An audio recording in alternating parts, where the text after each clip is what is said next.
कपट, शातिर, षड्यंत्र, पर किसी और की चीज फिर भी अपनी नहीं हो सकती।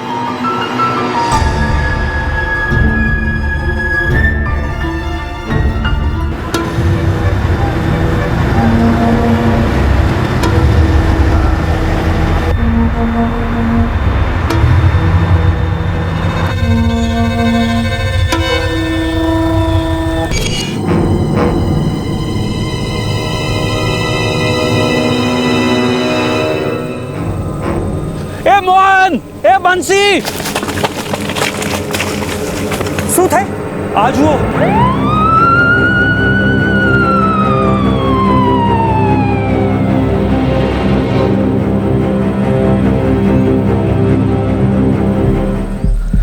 कितने बजे हुआ ये सब? मैं 4 बजे के करीब यहाँ से जा रहा था तो वो गाड़ी खड़ी हुई दिखी।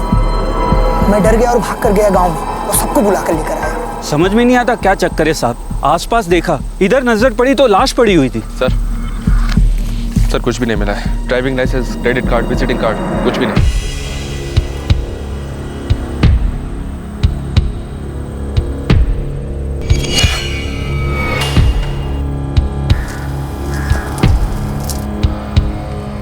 दुपट्टा है किसी लेडीज का। इलाके की छानबीन करो, हो सकता है कि लेडीज जख्मी है। क्या?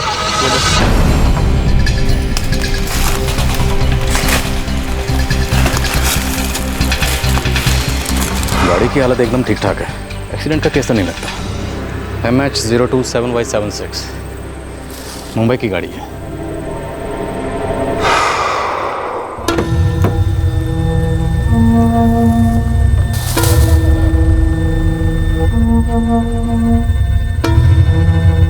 देखिए खोलो।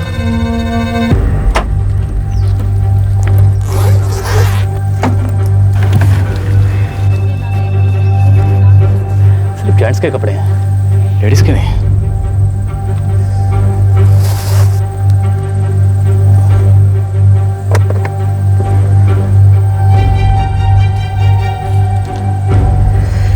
ये डायरी काम आएगी।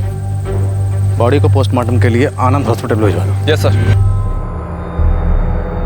मौत एक्सीडेंट से नहीं हुई है, ये बात तो पक्की है। काफी खून बह जाने से मौत हुई है। कोई तेज धार ब्लेड या फिर कोई कटर या फिर ऐसी कोई धार वाली चीज से। उम्र 50 के करीब होगी। 55 से ऊपर तो लगता है। सुसाइड हो सकता है? हो सकता है, पर सुसाइड करने के लिए कोई 1 या 2 कट करेगा। इतने सारे क्यों, और वो भी दोनों हाथों पर। इतनी बेरहमी खुद पे मुश्किल है। बॉडी पर से सारे आइडेंटिफिकेशन गायब हैं, मतलब एक्सीडेंट तो हो नहीं सकता। हट्टा कट्टा आदमी है, सर पे बाल कम है उसके। उम्र कोई 55 के ऊपर होगी। उसकी गाड़ी का नंबर है MH027Y76। देखिए मैं पुलिस स्टेशन से बोल रहा हूँ। हाँ, एक आदमी है हट्टा कट्टा, उसकी उम्र 55 के ऊपर है, सर पे बाल कम है उसके, हाइट मीडियम है। उसकी गाड़ी का नंबर है MH027Y76। सब्जियां अभी भी फ्रेश हैं, इसका मतलब ज़्यादा देर पहले नहीं खरीदी गई थी। और गाड़ी में से किसी औरत का दुपट्टा मिला है, इसका मतलब उस वक्त गाड़ी में कोई औरत भी मौजूद थी। सर डायरी में A से लेकर H तक के सारे नंबर डायल करके देख चुका हूँ, लेकिन कुछ पता नहीं चला। कोई तो ऐसा नंबर होगा। होम, बा, कुछ नहीं सर, ज़्यादातर नंबर मुंबई के हैं, कुछ नंबर अहमदाबाद के भी हैं। हाँ लेकिन एक बात है सर, सबके सब नंबर धंधे से जुड़े हुए हैं। मेरा मतलब है ज़्यादातर शेयर मार्केट से। एक काम करो, कल सुबह बाकी के नंबर भी ट्राई करो। Yes sir. वासद गुजरात में एक सड़क के पास 55 से 60 साल की उम्र के एक आदमी की लाश मिली और पास ही मिली एक कार। यह बात बिल्कुल साफ थी कि यह मौत दुर्घटना से नहीं हुई थी, यह एक कत्ल था। लेकिन लाश की शिनाख्त नहीं हुई थी। लग रहा था कि यह एक ब्लाइंड मर्डर केस था। एक दुपट्टा, एक ताजी सब्जियों का बैग, जुर्म की सिर्फ यही एक दस्तक थी जो वहां मौजूद थी, जो शायद मुजरिम अनजाने में पीछे छोड़ गया था।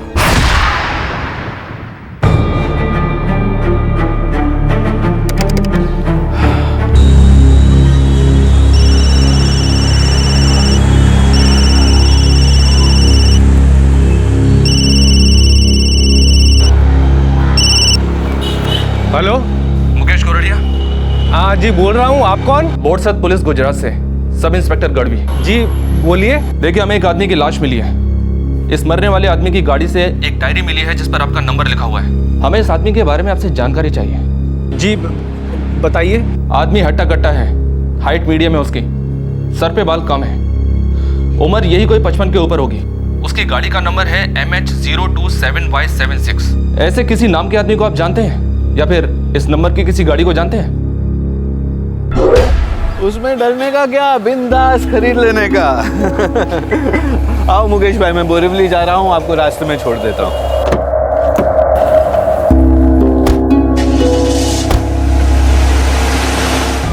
सर आपने जैसा बताया उससे तो लगता है शायद वो जितेन भाई है। जितेन भाई? उनका पूरा नाम क्या है? जितेन भाई व्यास, स्टॉक ब्रोकर है। उनके घर का पता या उनके घर का नंबर है आपके पास? सर मेरे पास तो सिर्फ उनका मोबाइल नंबर है, मैं उनसे शेयर खरीदता था। ज़्यादा जान पहचान नहीं है, पर हाँ मेरे काका उनको अच्छे से जानते हैं। उन्होंने जितेन भाई से मेरी मुलाकात कराई थी। मुझे जितेन व्यास का मोबाइल नंबर दो और अपने काका का भी। हाँ सर, एक मिनट। हाँ सर, एक मिनट।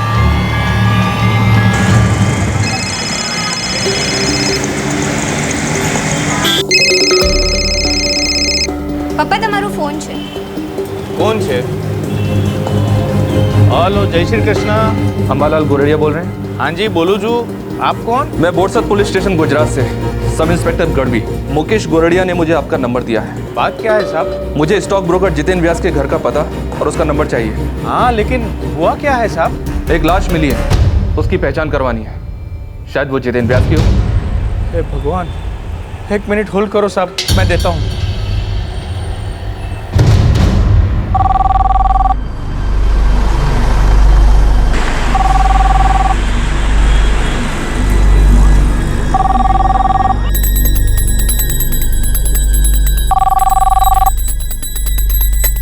कौशल, फोन तो उठा लेता ना। लैंडलाइन है मम्मी, मेरा फोन हो ही नहीं सकता। फोन उठा लेगा तो हाथ जड़ जाएंगे क्या? Hello, Borsad police station Gujarat से सब इंस्पेक्टर गढ़वी बोल रहा हूँ। जी बोलिए। जितेन व्यास, आप जानते हैं उनको? हाँ हाँ, मेरे पति है। MH027Y76, ये गाड़ी आपकी है? एक मिनट, MH027Y76 हमारी गाड़ी है। हाँ मम्मी, तुम भी ना। अभी रुक रुक। हेलो, जी हाँ हमारी गाड़ी है। स्विफ्ट डिजायर, व्हाइट कलर की। बताइए ना क्या बात है। देखिए, इस गाड़ी के पास हमें एक लाश मिली है, वासद गुजरात के पास में है। हो सकता है कि ये लाश आपके पति की हो। मम्मी, मम्मी, मम्मी क्या हुआ? Hello, hello, hello.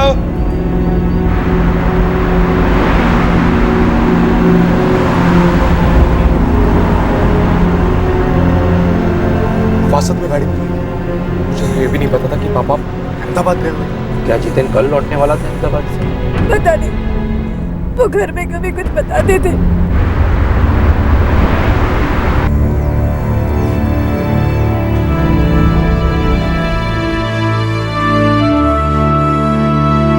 पापा, पापा, पापा, पापा।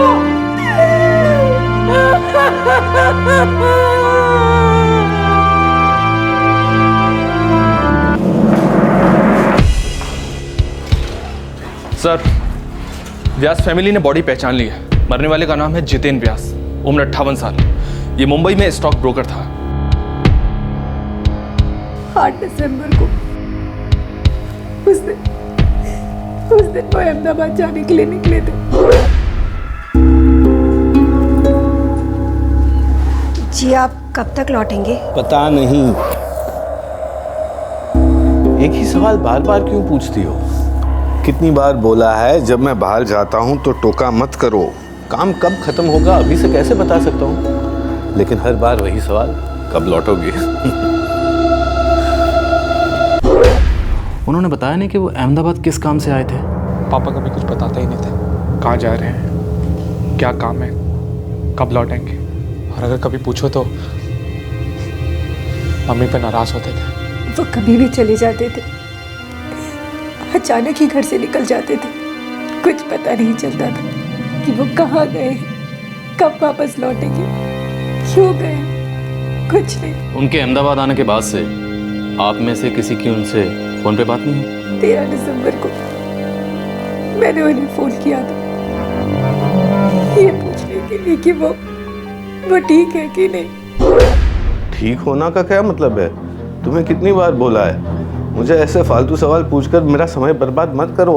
वापस कब तक आओगे? जब काम खत्म होगा तो मैं घर ही आऊँगा। तुम्हें मुझसे कोई काम था? नहीं नहीं, ऐसे ही पूछा। अब फ़ोन रखता हूँ, लेट हो रहा है, काम पे निकलना है।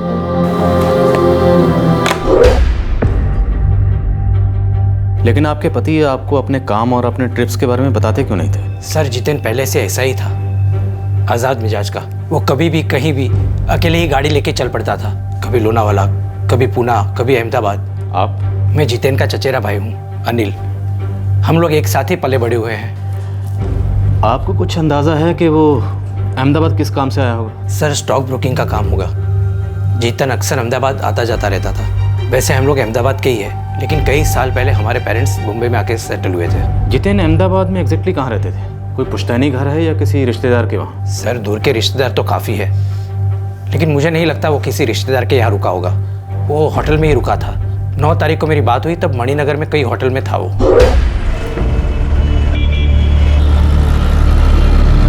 क्या अनिल, काम पे निकलूंगा तो पूरी फैमिली को साथ लेके जाऊंगा। तू भी कैसी बात कर रहा है? तेरी बात बराबर है, लेकिन मैं क्या बोलता हूँ, अरे घर पे सबको फिक्र होती है। बा, नंदिनी भाभी, कौशल। कोई काम नहीं है क्या सब लोगों को? ठीक है, ये सब छोड़, मुझे ये बता तू है कहाँ? मणिनगर में रुका हूँ। सबको बोल चिंता ना करे, काम खत्म होते घर ही आऊंगा। अरे ये तो सब जानते हैं तू घर वापस आ जाएगा, लेकिन सुन, अब तू 25-26 साल का लड़का नहीं है कि मन किया कि गाड़ी लेके निकल पड़ा। और समझ, अब बेटा जवान हो गया है, तू भी 60 में 2 साल कम का ही है। अनिल, अपना ख्याल रखना आता है मुझे। अब डर डर के जीने का क्या फायदा? 60 हो या 16, जो भी करने का बिंदास करने का। अपनी लाइफ को स्टॉक मार्केट से कम नहीं है, बिंदास दांव खेलने का। किसी औरत या लड़की का चक्कर? ये दुपट्टा हमें उनकी कार में मिला है। उस दिन उनके साथ कोई औरत भी थी। नहीं सर, जितेन जैसा भी था वो लफड़ेबाज नहीं था।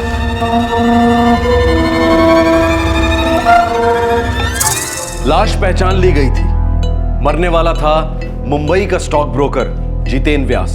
जितेन व्यास के जीने का ढंग, उसका अपने काम के बारे में सीक्रेसी मेंटेन करना, ये सब इशारा कर रहे थे किसी एक्स्ट्रा मैरिटल अफेयर की तरफ। कार में मिला दुपट्टा उस इशारे को मजबूत कर रहा था कि जो हुआ उस हादसे में एक औरत का हाथ था। लेकिन अब तक कोई ऐसा सुराग नहीं मिला था जिससे यह पता चल सके कि जितेन व्यास का कत्ल हुआ क्यों था। इस केस में अब तक कोई पन्ना नहीं खुला था।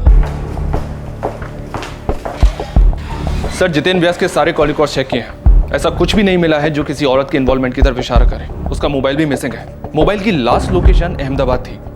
और हाँ सर, 15 दिसंबर की रात 9:30 बजे जितेन व्यास का मोबाइल स्विच ऑफ हुआ था। 15 दिसंबर रात 9:30 बजे, मतलब जिस दिन मर्डर हुआ।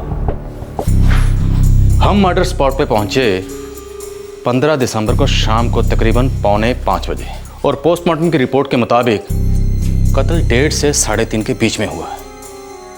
इसका मतलब जिस दिन जितेन व्यास का कत्ल हुआ उस दिन उसका मोबाइल रात को 9:30 बजे तक ऑन था और अहमदाबाद में था, मणिनगर में। एक काम करो, खबरियों को काम पे लगा दो, जितेन व्यास से जुड़ी छोटी से छोटी बात का पता लगाओ। आई एम श्योर कोई ना कोई ऐसी बात जरूर है जिसके बारे में उसकी फैमिली भी नहीं जानती। कई गड़े मुर्दे उखड़ने वाले हैं। इदम विष्णु चक्रमेते दानी ददे पदम समूढ़मस्य पाकु सुरेश्वाहा सहस्रशी रेखा पुरुखा सहस्राक्ष सहस्रपात सभूमिकु सर्वतस्वत तिष्ठत् दशांगुलम पुरुष एवेदकु सर्वंचत् भूतं च भाव्यम भूतामृतत्वशेषानो जदन्ने नातिरोहति ये।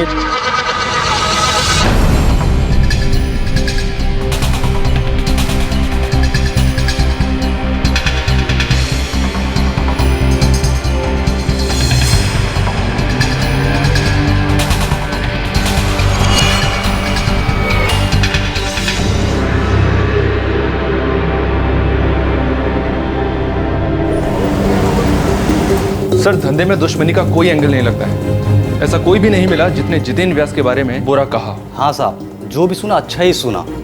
यहाँ तक कि लोग कहते हैं कि बड़े दिल वाला था, दिल खोल कर मदद करता है। साहब मुंबई में एक कॉलेज है जहाँ पर स्टूडेंट्स को वो स्कॉलरशिप भी इनाम में देता था। लेकिन वो अहमदाबाद किसी ऐसे चक्कर में आता जाता था जिसकी खबर किसी को नहीं थी, यहाँ तक कि उसकी फैमिली को भी नहीं। मतलब वो सबसे छुपा के कोई ना कोई काम जरूर कर रहा था। वो कॉलेज मुंबई में कहाँ पर है? जहाँ पे वो स्कॉलरशिप देता था। मलाड में बता रहा है। मुंबई पुलिस को इन्फॉर्म कर दो। कल हम तहकीकात के लिए आ रहे हैं।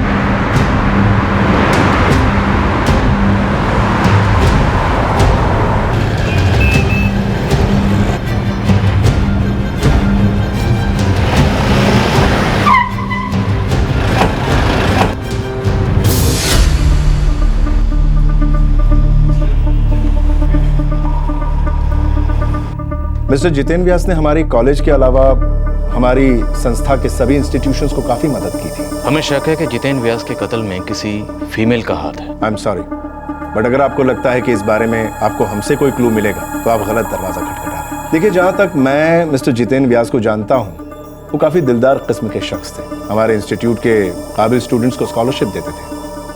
बस इसके अलावा मैं उनके बारे में कुछ नहीं जानता। जिन स्टूडेंट्स को उन्होंने स्कॉलरशिप दी थी उनकी लिस्ट हमें मिल सकती है? मैं एडमिनिस्ट्रेशन डिपार्टमेंट से बात कर लेता हूँ, आपको लिस्ट मिल जाएगी।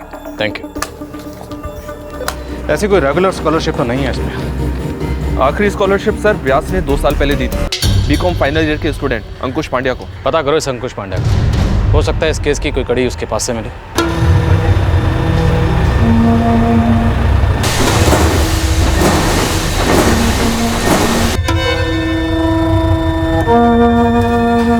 साहब, कुछ पुलिस वाले हैं, आपसे मिलने।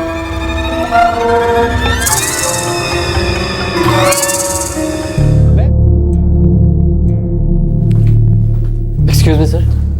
मिस्टर अंकुश पांडे? जी, आपसे फोन पे बात हुई थी।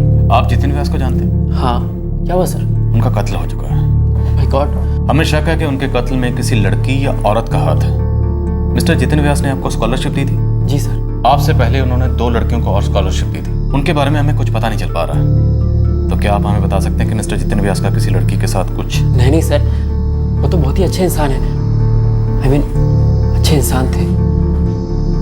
मैं उनसे पहली बार कॉलेज के एनुअल अवार्ड फंक्शन में मिला था।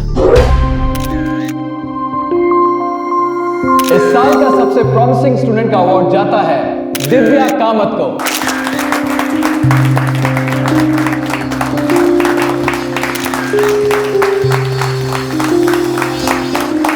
और सेकेंड ईयर स्टूडेंट्स में बेस्ट स्टूडेंट का अवार्ड जाता है अंकुश पांड्या को।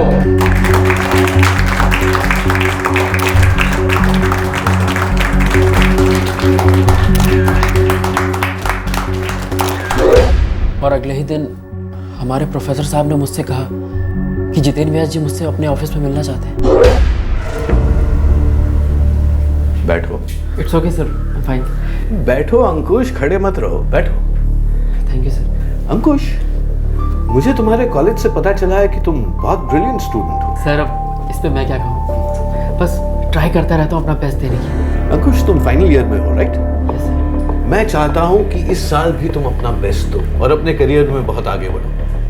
इसलिए मैं तुम्हें स्कॉलरशिप ऑफर कर रहा हूं। इस साल की तुम्हारी कॉलेज फीस, हॉस्टल फीस, इन सब की जिम्मेदारी मेरी। Sir thank you sir, thank you so much sir. You are welcome my boy. Thank you mister Ankush. जरूरत पड़ी तो हम आपसे फिर बात करेंगे।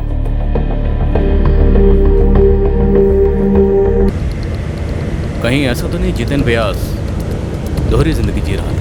मुंबई और अहमदाबाद और इसकी इस दोहरी जिंदगी के बारे में कोई नहीं जानता था, खासकर इसकी फैमिली जो मुंबई में रहती। लेकिन सर ऐसा भी तो हो सकता है फैमिली वाले को जानते हो पर छुपा रहे हैं। Quite possible.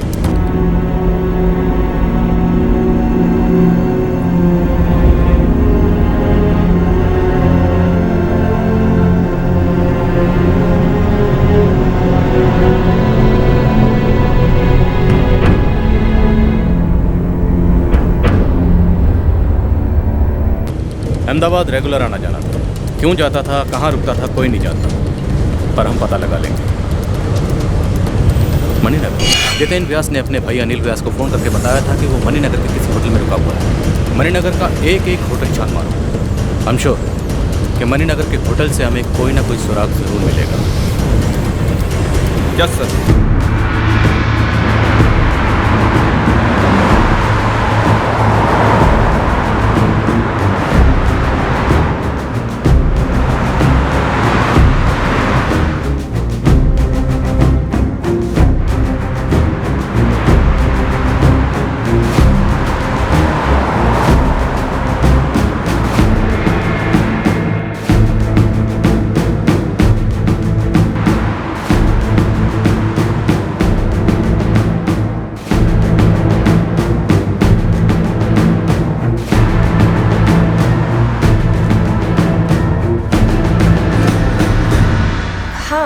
ये मिस्टर जितेन व्यास है, हमारे होटल के क्लाइंट हैं।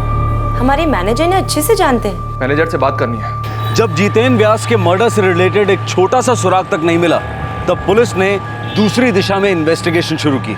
ये पता लगाने की कोशिश की कि जितेन व्यास के बार बार अहमदाबाद जाने की क्या वजह थी और वो अहमदाबाद में कहाँ रुकते थे। पुलिस ने पहले उस होटल का पता लगाया जहां जितेन व्यास ठहरते थे और उसी होटल से पुलिस को इस केस का सबसे बड़ा ब्रेक थ्रू मिला। हाँ सर, जितेन भाई हमारे रेगुलर क्लाइंट थे। 2 साल से रेगुलर यहाँ आ रहे हैं सर। अब उनकी मौत के बारे में सुनकर हमें शक है कि उनका कत्ल किसी औरत ने किया है। आपने इस होटल में उनके साथ किसी औरत को देखा है? हाँ सर, एक औरत थी तो सर मेरे को पक्का याद है 15 दिसंबर को जब उन्होंने चेकआउट किया था तब मैं उन्हें विश करने के लिए गया था। उस वक्त वो औरत थी उनके साथ में। सर जी, आई होप आपको कोई तकलीफ नहीं हुई होगी। नहीं नहीं, बिल्कुल नहीं। दोबारा सेवा का मौका जरूर दीजिएगा सर। जरूर जरूर।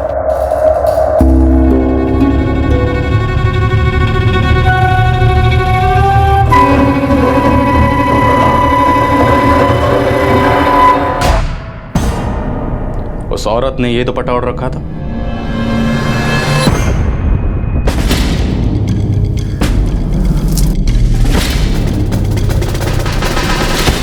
हाँ सर, यही दुपट्टा था। कौन है वो औरत? सर वो तो पता नहीं, क्या है कि क्लाइंट के पर्सनल मामलों में हम बिल्कुल नहीं पड़ते। मुझे सीसीटीवी फुटेज देखना है। सॉरी सर, बट होटल में सीसीटीवी कैमरास नहीं लगे। वो काम चालू है ना, पर सर कुछ दिनों में लग जाएंगे। हर होटल का यही स्टैंडर्ड जवाब है।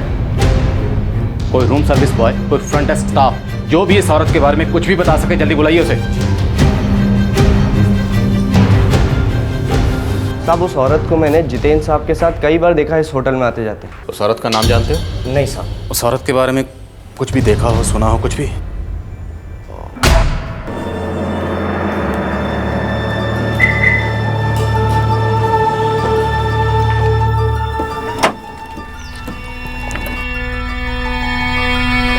जी नहीं, आज गाड़ी मैं चलाऊंगी। ड्राइविंग बराबर से सीखा है?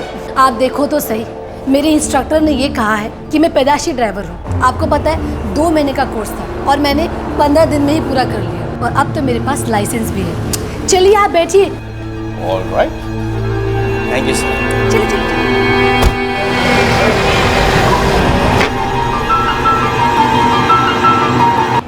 बस साहब, मैं इतना ही जानता हूँ। Thank you. 15 दिनों में ड्राइविंग सीखी है, मतलब किसी ड्राइविंग स्कूल में गई होगी। सर, अहमदाबाद के सारे ड्राइविंग स्कूल छान मारने होंगे। हमें किसी भी हालत में इस औरत तक पहुंचना ही होगा। पुलिस की तहकीकात उन्हें उस होटल तक ले आई जहां मुंबई के स्टॉक ब्रोकर जितेन व्यास अहमदाबाद आने के बाद रुका करते थे। साथ ही ये भी पता चला कि वासद गुजरात के पास जिस दिन उनका कत्ल हुआ था, उसी दिन उन्होंने होटल से चेकआउट किया था और उस वक्त उनके साथ एक औरत थी। उस औरत तक पहुंचने का अब तक सिर्फ एक ही सुराग हाथ आया था और वो ये कि उस औरत ने कहीं किसी ड्राइविंग स्कूल से ड्राइविंग सीखी थी।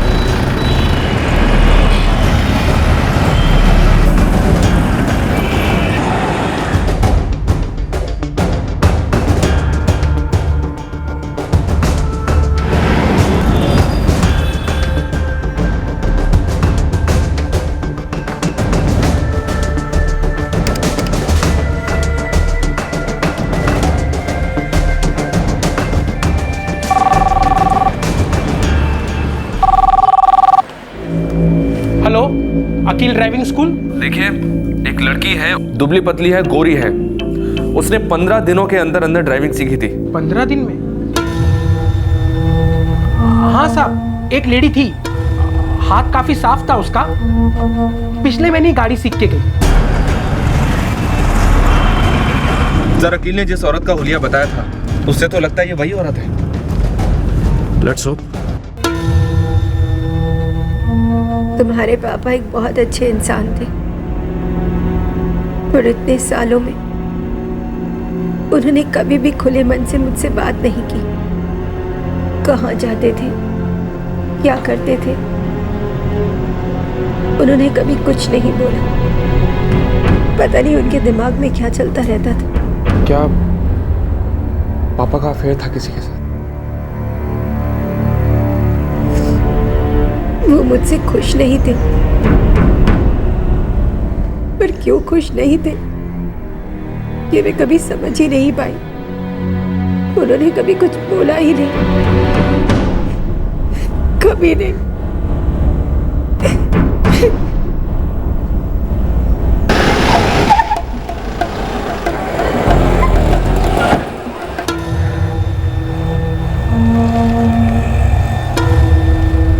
साहब, ये दुपट्टा तो मैं नहीं पहचानता, पर आप लोगों ने जो हुलिया बताया है, ऐसी एक लेडी को मैंने ट्रेनिंग दी थी।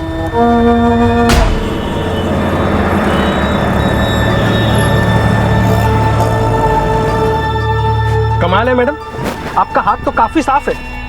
आप तो पैदाइशी ड्राइवर हो।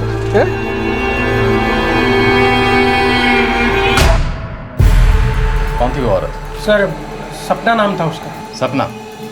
उसका फ़ोन नंबर और एड्रेस चाहिए। सर, वो मुझे मालूम है। तुम्हारे ड्राइविंग स्कूल से उसने गाड़ी चलानी सीखी, लाइसेंस बनवाया। तुम्हारे पास उसका पता और फ़ोन नंबर नहीं है? वो ड्राइविंग सीखना नहीं चाहती थी। और तुमने तो फ़ोन पर बताया था तुमने उसे गाड़ी चलानी सिखाई। सर, सब सच है, लेकिन देखिए, यहाँ जो जीवन कॉम्प्लेक्स है ना, उसके बाहर मैंने एक दिन अपने स्टूडेंट को ड्रॉप किया, तो वो अचानक है।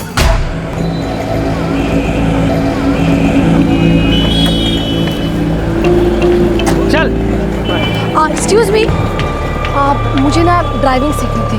सिखा देंगे ना मैडम जी, उसमें क्या है? एक्चुअली ना मुझे ड्राइविंग आती है, बस थोड़ी प्रैक्टिस की ज़रूरत है। जी, वो भी करा देंगे। कल से शुरू करें? जी हाँ, बिल्कुल, क्यों नहीं। सर जी, वो सिर्फ हाथ साफ करना चाहती थी। मैं उसको जीवन कॉम्प्लेक्स से 4 बजे पिकअप करता था और उधर ही छोड़ देता था।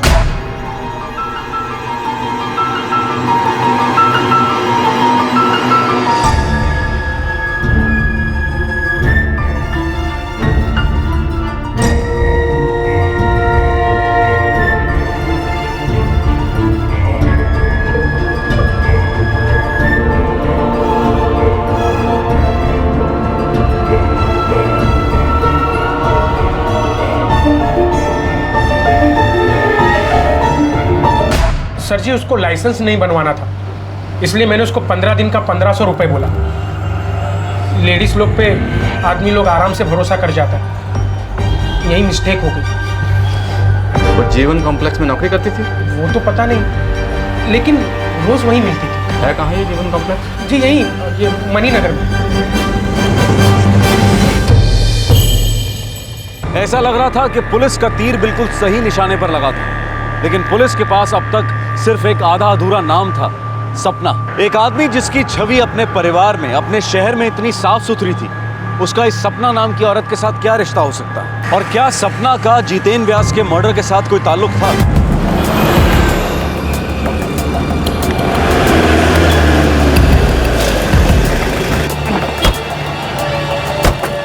सपना, हर एक शॉप में पता करो इस नाम की लड़की को कोई जानता है या नहीं। जैसा तुम इधर जाओ।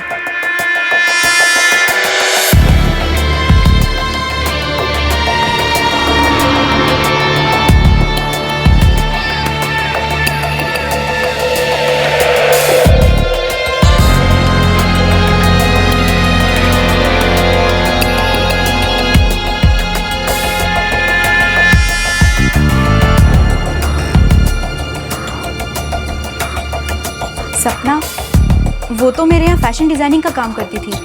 अभी नवंबर के लास्ट वीक तक तो यहीं थी। अभी वो कहाँ काम करती है? पता नहीं सर। आपके पास उसका फ़ोन नंबर या एड्रेस है? एक मिनट सर।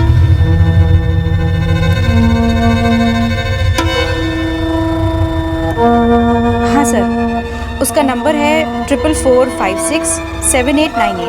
सपना पंड्या। पंड्या? सपना पंड्या? हाँ, सपना पंड्या। यहीं मणिनगर में ही तो कहीं रहती है, पर सर मेरे पास उसका एड्रेस नहीं है। सपना पंड्या। सर, फोन अभी भी बंद है। हाँ?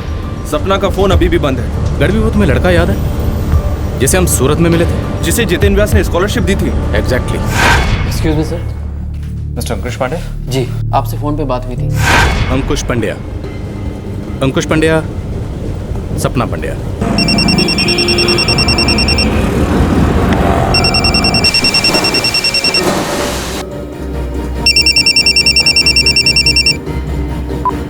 हेलो, बॉर्सर से इंस्पेक्टर अंतानी बोल रहा हूँ। सपना पंड्या को जानते हो? सर, मेरी बड़ी बहन है। क्या हुआ? अहमदाबाद में रहती है? हाँ सर, पर बात मणिनगर में? हाँ, मम्मी पापा के साथ रहती है। पर सर फैशन डिजाइनर है। हाँ सर, पर हुआ क्या है? आप इतनी पूछताछ क्यों कर रहे हैं? उसका एड्रेस बोल। सर बात क्या है बताएंगे मुझे? अहमदाबाद में उसका एड्रेस बोल जल्दी से। और सुन, उसे इस बारे में इन्फॉर्म मत करना, वरना उसके साथ साथ तू भी इस लपेटे में आ जाएगा, समझे?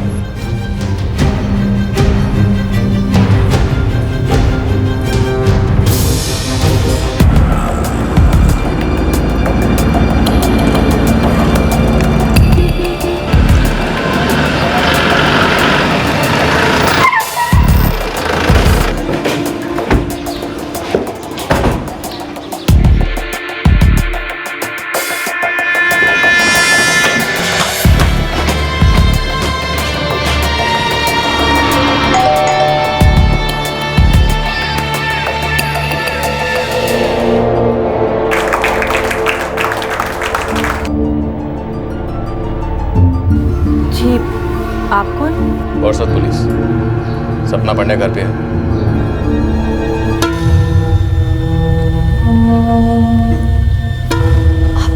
जी हाँ, ये दुपट्टा मेरा ही है। ये दुपट्टा आपने 15 दिसंबर को जितेंद्र व्यास की कार में छोड़ दिया था, जब उन्होंने ग्रैंड होटल से चेकआउट किया था। जी हाँ, इनफैक्ट मैंने उनकी कार भी ड्राइव की थी। उसके बाद मैं उन्हें यहाँ अपने घर लंच के लिए लेकर आई थी। उन्हें लंच वंच करवाने के बाद आप उन्हें वासद ले गई और वहां ले जाकर उनका कत्ल कर दिया। क्या? कत्ल? जी हाँ, मर्डर। कत्ल हो गया उनका? और आप ये क्या बकवास कर रहे हैं? मैं उन्हें यहाँ लंच के लिए लेकर आई थी।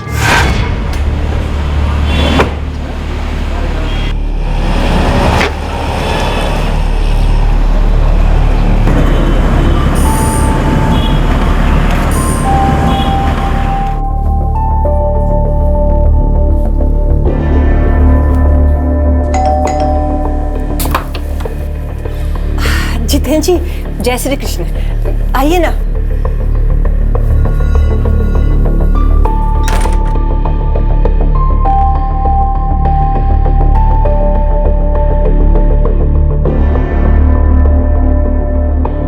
जितेंद्र व्यास जी ने हमारे साथ लंच किया और लंच करने के बाद वो यहाँ से चले गए। और हाँ, ये दुपट्टा उनकी गाड़ी में रह गया था। उनके जाने के बाद मुझे याद आया, इसलिए मैंने उन्हें कई बार फ़ोन भी किया, लेकिन अब मुझे पता चला कि वो अपना फ़ोन आंसर क्यों नहीं कर रहे थे।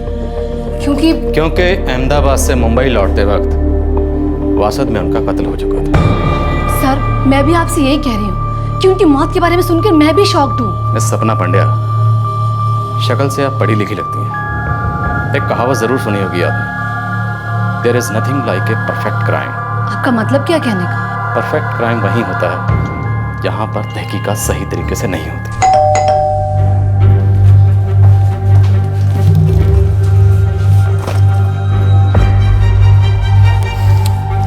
पिछले 2 घंटे में जब से आप दोनों जितेंद्र व्यास की मौत पर इतना शॉक और इतना इनोसेंट होने का नाटक कर रही हैं, हमने आपके कॉल रिकॉर्ड्स चेक करवाए हैं। सपना, आपका मोबाइल जो अभी तो स्विच ऑफ है, लेकिन 15 दिसंबर को न सिर्फ आपका दुपट्टा जितेंद्र व्यास की कार में था, बल्कि शाम को 4:30 बजे तक आपके और आपकी मां के मोबाइल की फोन की लोकेशन वासद में ही थी। शाम 4:30 बजे तक। उसके बाद आप लोग अहमदाबाद गए। अजीब इत्तेफाक है ना? तो चले।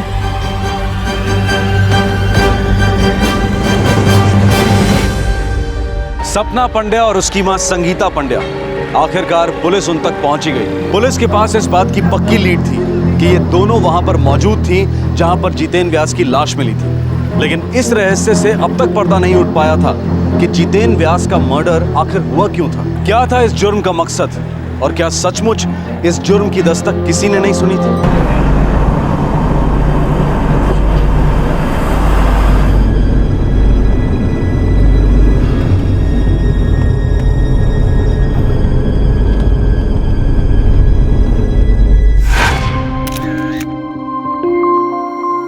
इस साल का सबसे प्रॉमिसिंग स्टूडेंट का अवार्ड जाता है दिव्या कामत को।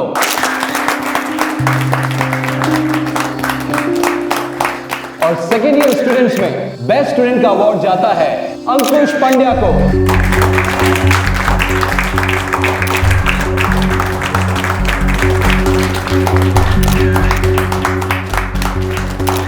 सुना है आप बहुत ही दिलदार हैं, सबकी मदद करते हैं। ऐसा कहते हैं लोग, पर मैं इन बातों पर ध्यान नहीं देता।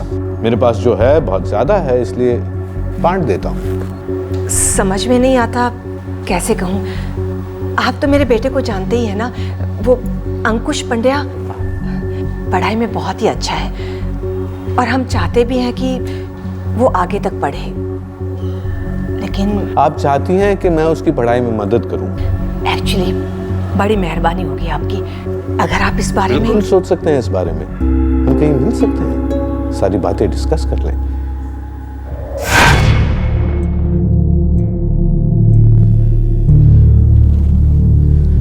आपके घर जाने से पहले हमने आपके बारे में आपके पड़ोसियों से पूछताछ की थी, काफी तारीफ कर रहे थे आपकी।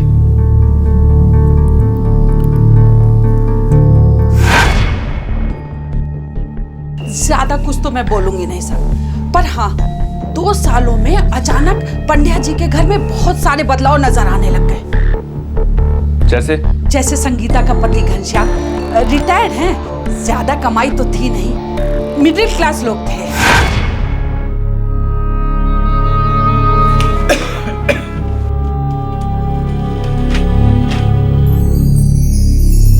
और अचानक घर में बहुत पैसा आने लगा। 2 सालों में हुआ ये सब कुछ। भगवान जाने कहां से इतना पैसा आया कि उन लोगों के रंग ढंग ही बदल गए। साहब, सोसाइटी में बहुत सारी बातें होने लगी। जहां धुआं है वहां आग तो होगी ना। लोगों में खुसुर फुसुर होने लगी। दोनों माँ बेटी के चाल चलन ठीक नहीं है। जिस दिन जितेन व्यास का कत्ल हुआ उस दिन आप दोनों का वासद में होना, और जब जितेन व्यास ने मणिनगर के ग्रैंड होटल से चेकआउट किया तब आपका उनके साथ होना, और जितेन व्यास की कार में आपके दुपट्टे का मिलना, ये सब साबित करने के लिए काफी है कि उनके कत्ल में आप दोनों का हाथ है। तो आप दोनों के पास सिर्फ एक ऑप्शन है, सच बोलने का, सिर्फ सच।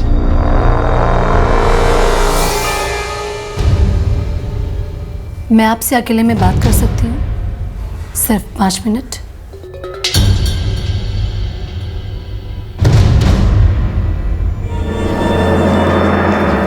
बैठिए।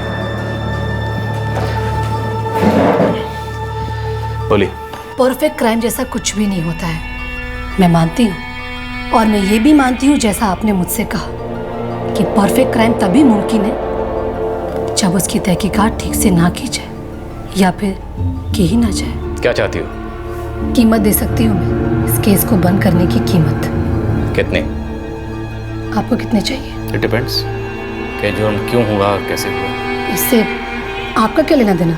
मैडम, जिसे खत्म करना है वो शुरू कैसे हुआ और क्यों हुआ ये तो जानना पड़ेगा। I mean, ये तो क्लियर है कि ये जुर्म तुमने किया, लेकिन ये क्यों हुआ और कैसे हुआ ये तो जानना पड़ेगा ना, ताकि मैं सबूतों को मिटा सकूं। मैं इस केस का इन्वेस्टिगेशन ऑफिसर हूं, इसलिए मुझे केस तो फाइल करनी पड़ेगी। केस में कोई प्रोग्रेस हुई या नहीं हुई, और अगर नहीं हुई तो क्यों नहीं हुई ये तो बताना पड़ेगा। जब तुम मुझे बताओगी कि ये जुर्म तुमने क्यों किया और कैसे किया, तभी तो मैं तय कर पाऊंगा कि इस केस को सल्टाना कैसे है और सल्टाने का रोकड़ा कितना लगेगा। ठीक है, मैं सब बताऊंगी, लेकिन आप मेरी माँ को इन सब से दूर रखेंगे।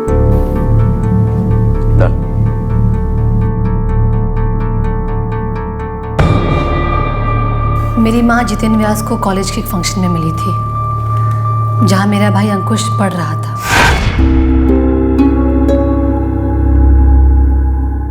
हम लोग बहुत गरीब थे, हमारा गुजारा बस हो जाता था। मेरे पापा की कमाई भी कुछ खास नहीं थी, और अब तो वो रिटायर भी हो चुके हैं। जितेन व्यास एक दिलदार आदमी था, उसने मेरे भाई अंकुश को स्कॉलरशिप भी दी थी।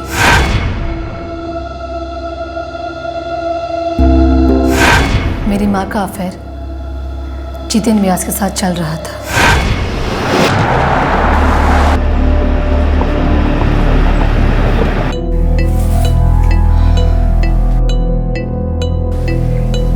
जितेन, तुम्हारी बीवी मेरे बारे में नहीं जानती है ना?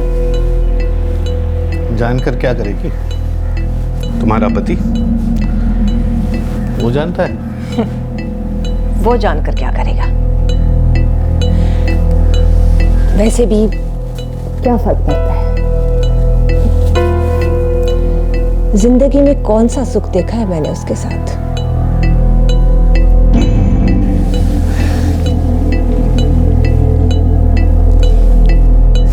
जितेन व्यास पिछले 2 सालों से लगातार अहमदाबाद आ रहा था मेरी माँ के साथ वक्त गुजारने। अब मैं कोई बच्ची तो हूं नहीं कि जिसे पता ना हो कि क्या चल रहा है। तुमने कभी अपनी माँ को रोकने की कोशिश नहीं की? मेरी माँ मेरे पापा से खुश नहीं थी और मुझे ये भी मालूम था कि जितेन व्यास मेरी माँ पर बहुत पैसे लुटा रहा था और लुटाने को उसके पास था भी बहुत। आखिर पैसा किसको नहीं चाहिए। जितेन व्यास के पैसों से हमारी लाइफ की गाड़ी पटरी पर आ गई थी। जितेन व्यास के साथ तुम्हारी माँ का अफेयर था, ये बात तुम जानती थी। जितेन व्यास की फैमिली इस बारे में जानती थी?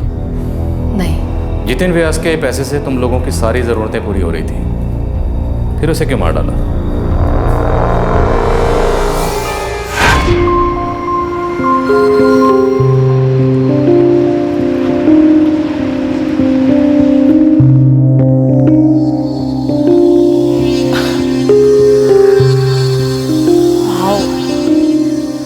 कितनी बड़ी जमीन है ना। यहाँ मैं एक बंगला बनाना चाहता हूँ। सच? हम दोनों के लिए? वैसे इस जमीन की कीमत क्या होगी? गेस करो। 1 करोड़? क्लोज, बस एक 0 बढ़ा दो।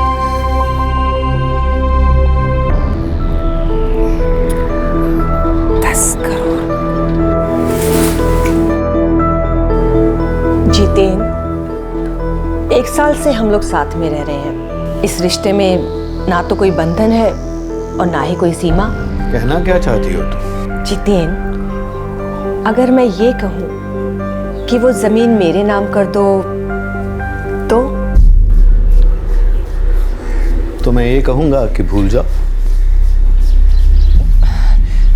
जितेन, हमारे बीच जो रिश्ता है उसकी खातिर भी नहीं। कभी कोई कमी होने दी है? अच्छी खासी जिंदगी जी रही हो। लेकिन कुछ तो ऐसा होना चाहिए ना जो सिर्फ मेरा हो, सिर्फ मेरा।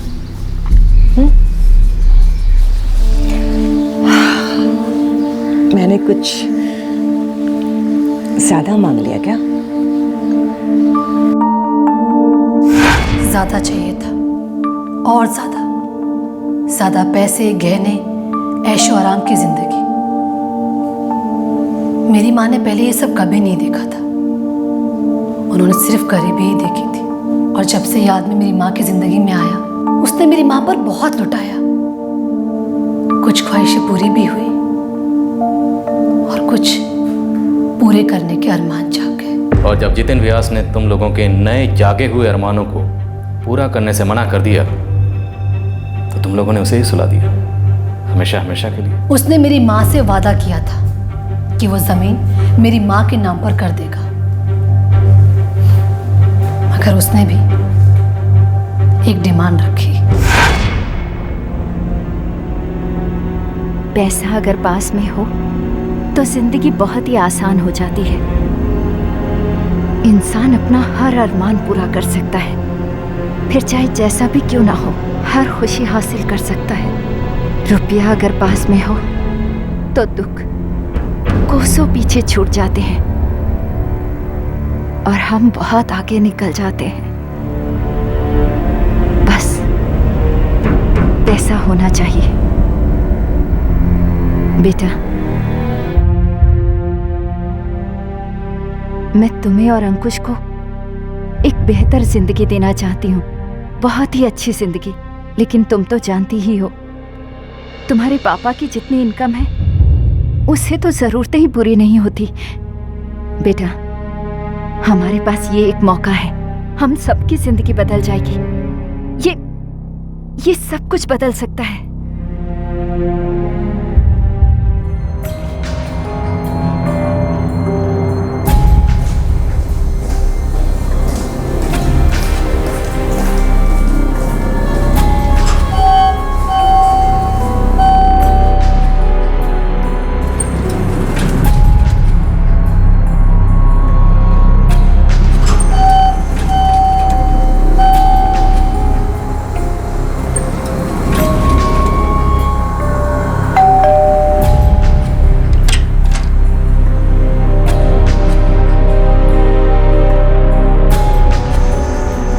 जितेन को वो मिल गया था जो उसे चाहिए था, पर जो हमें चाहिए था वो जितेन दे नहीं रहा था। हर बार बात को टाल देता था।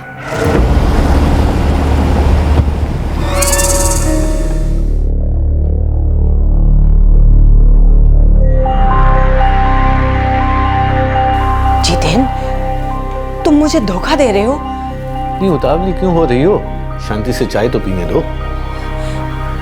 लेकिन तुमने वादा किया था मुझसे कि वो जमीन मेरे नाम कर दोगे, इसलिए सपना को भी तुम्हारे पास भेज दिया था मैंने। संगीता, तुम तो ऐसे फड़फड़ा रही हो जैसे कि मैं 1-2 दिन में मरने वाला हूँ। क्या? लेकिन तुमने वादा किया था मुझसे। मैंने क्या तुम्हें रास्ते पे भूखा मरने के लिए छोड़ा है? अच्छी खासी जिंदगी जीती हो, जो चाहती हो देता हूँ। इंसान को अपनी औकात से ज्यादा बड़े सपने भी नहीं देखने चाहिए।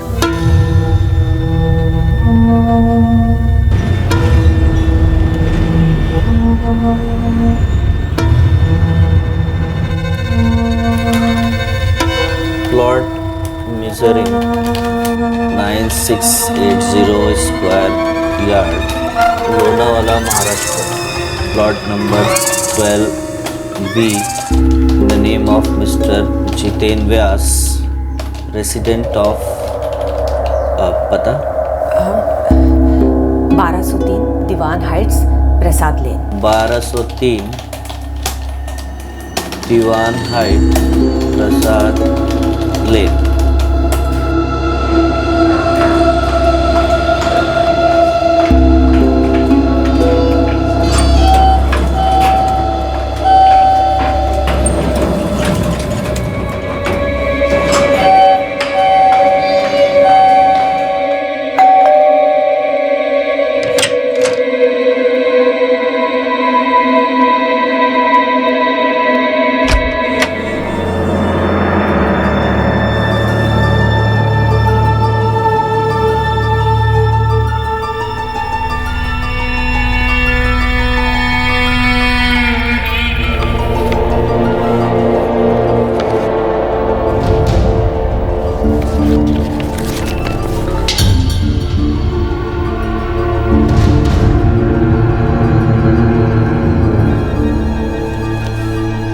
जितेन, जितेन, मैं जा रही हूँ। Okay, good night. कल मिलते हैं। जितेन, मैं सोच रही थी कि मैं कैम्ब्रिज से कॉरेस्पॉन्डेंस का एक कोर्स कर लेती हूँ, फैशन डिजाइनिंग का। अच्छी बात है, कर लो।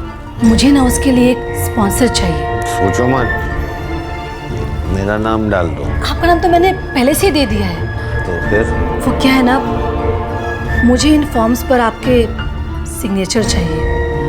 मुझे ना ये कल ही सबमिट करना है। जितेन, सुन रहे हो ना आप? मुझे इन फॉर्म पर आपके सिग्नेचर चाहिए। मुझे कल ही सबमिट करना है, प्लीज कर दीजिए।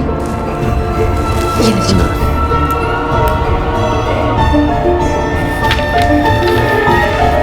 लास्ट,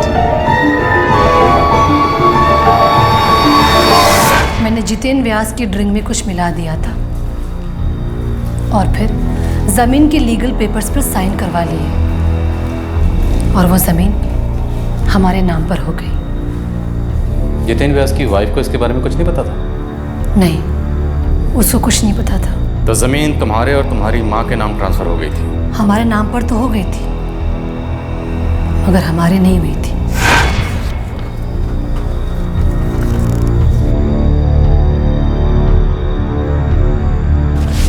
जमीन के पेपर्स तो हमारे ही नाम है, लेकिन जितेन जब चाहे हमें कोर्ट में घसीट सकता है। इतना सब कुछ करने के बाद भी वो जमीन हमें नहीं मिलेगी? अपनी मर्जी से तो वो देगा नहीं, कभी नहीं। तो करना क्या है?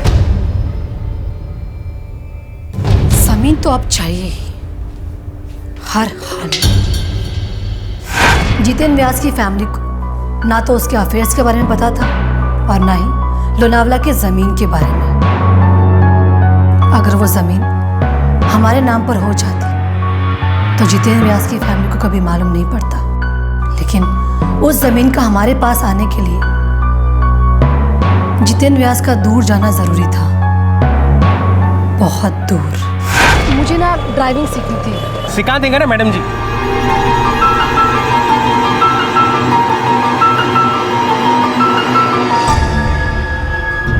आज गाड़ी मैं चलाऊंगी। ड्राइविंग बराबर से सीखा है? 2 महीने का कोर्स था और मैंने 15 दिन में ही पूरा कर लिया।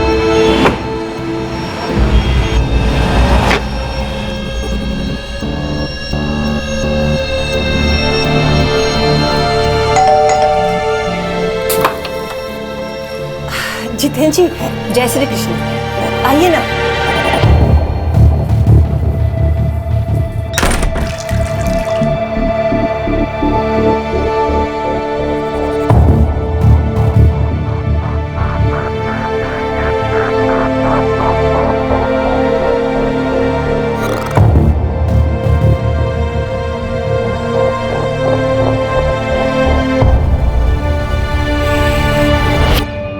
क्या बात है, आपकी तबीयत तो ठीक है ना? उल्टी जैसा लग रहा है। अब ऐसी हालत में मुंबई तक कैसे ड्राइव करेंगे? आज रुक नहीं सकता, कल बहुत जरूरी काम है। अब मम्मी, मैं एक काम करती हूँ, मैं इनकी कार ड्राइव करके इन्हें मुंबई तक छोड़ाती हूँ और मैं आते वक्त ट्रेन से आ जाऊंगी। नहीं, देखिए आपके ऐसे हाथ में ड्राइव करना सेफ नहीं होगा। मैं चला जाऊंगा, बस थोड़ी एसिडिटी है। नहीं, आप अकेले बिल्कुल नहीं जाएंगे। सपना ही ड्राइव करेगी आपकी गाड़ी। एक काम करती हूँ, मैं भी साथ चलती हूँ, सूरत में उतर जाऊंगी। अंकुश से भी बहुत दिनों से मुलाकात नहीं हुई है, इसी बहाने उसका भी हाल चाल जान लूंगी मैं। ठीक है, पर जल्दी निकलना होगा, ऑलरेडी 1 बज चुका है। जितेंद्र व्यास की तबीयत खराब होने की प्लानिंग पिछली रात ही हो चुकी थी, ताकि मुझे मौका मिल सके उसकी कार ड्राइव करने का।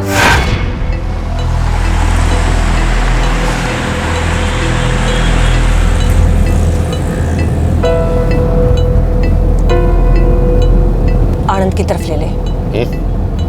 आनंद क्यों? अब आप आराम कीजिए ना, मैं तो सपना से कह रही थी। वो क्या है ना कि एक्सप्रेस हाईवे से आनंद की तरफ ले लेगी तो कुछ ताज़ी सब्जियां खरीद लूंगी मैं। अंकुश को अपने हाथों से खाना बनाकर खिलाना चाहती हूँ ना, इसलिए बस।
जल्दी भाग यहाँ से। अब तक ये मरा नहीं है। अरे मर जाएगा, हाथ की नसें जो काटे। चल जल्दी कर, छोड़ जल्दी।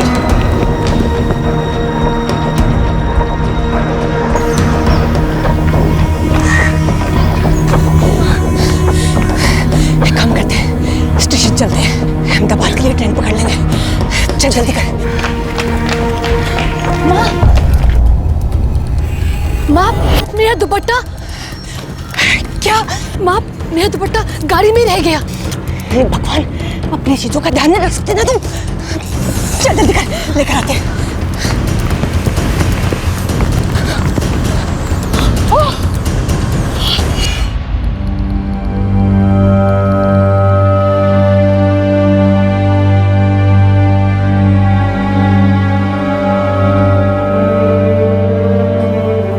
माँ, हम लोग पकड़े तो नहीं जाएंगे ना? तू चिंता मत कर, बचेगा नहीं वो। वैसे भी उसके पर्स से सारा सामान निकाल लिया था मैंने, कोई पहचान ही नहीं पाएगा कि वो था कौन।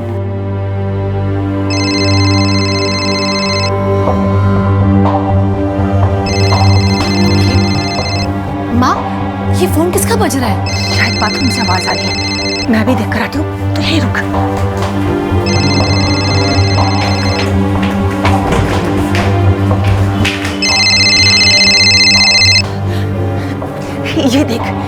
जितेन अपना मोबाइल बाथरूम में भूल कर चला गया। माँ जल्दी से स्विच ऑफ करो, जल्दी। तो कहानी खत्म हुई। अब उस जमीन पर क्लेम करने वाला कोई नहीं है। वो जमीन हमारी है, पूरे 10 करोड़ की जमीन। तो अब बोलो, क्या कीमत है आपकी? इतनी भी क्या जल्दी? पहले जरा तुम्हारी माँ से तो पूछने दो कि तुम जो कह रही हो वो सच भी है या नहीं। उससे क्या फर्क पड़ता है? फर्क तो पड़ता है। हमें भी अपनी चमड़ी बचानी है। कल को मेरी जगह कोई और ऑफिसर आया और उसने इस केस में हाथ डाला और कुछ और ही कहानी सामने आई तो अपने तो लग जाएगा।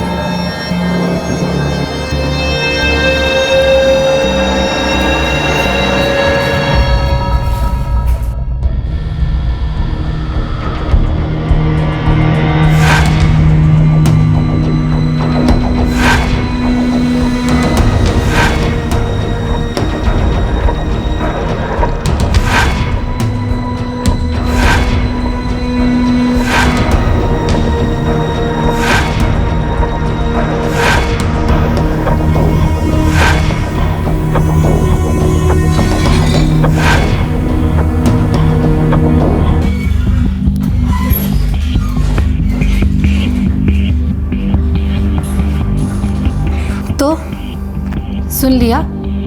Any doubt? No doubt. तुम दोनों माँ बेटे की कहानी एकदम सेम है, एकदम ज़ेरॉक्स।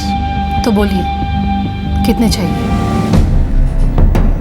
गरीब होना कोई जुर्म नहीं है, ऊंचे सपने देखना जुर्म नहीं है, बड़ा बनने की कोशिश करना भी जुर्म नहीं है, लेकिन किसी दूसरे की चीज़ को नाजायज़ तरीके से अपना बनाने की कोशिश करना जुर्म है, बहुत बड़ा जुर्म।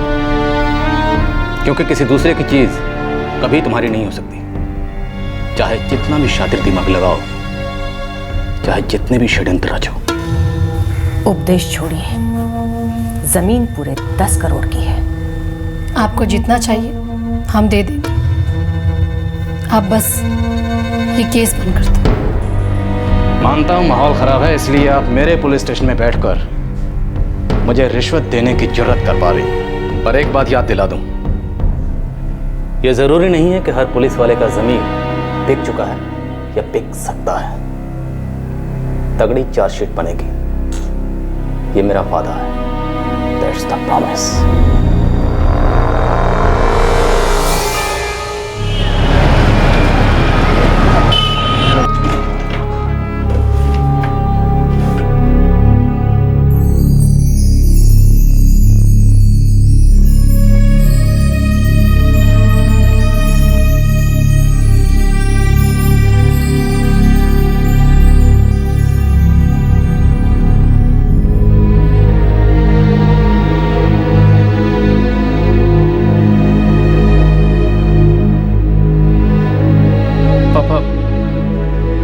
पापा, आप मेरे साथ सूरत चलो, मैं आपको यहाँ अकेले नहीं छोड़ सकता।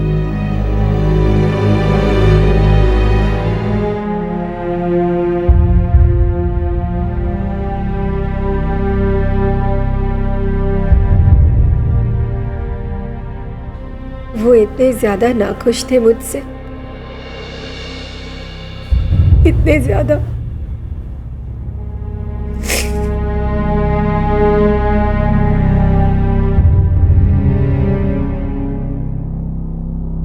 सपना और संगीता इस वक्त पुलिस हिरासत में है। पुलिस चार्जशीट फाइल करने की प्रक्रिया में है। संगीता का बेटा और सपना का भाई अंकुश इस बात से उतना ही बेखबर था जितना कि जितेन की पत्नी और उनका बेटा। जितेन व्यास की दोहरी जिंदगी के बारे में किसी को कोई खबर नहीं थी। अंकुश अब अपने पिता को सूरत ले गया है। एक सीधा साधा सच ये है कि जब भी कोई इंसानी दिमाग जुर्म को अंजाम देने के बारे में सोचता है तो वो दिमाग उस वक्त नेगेटिव थॉट्स के अंधेरे में गोते खाता है।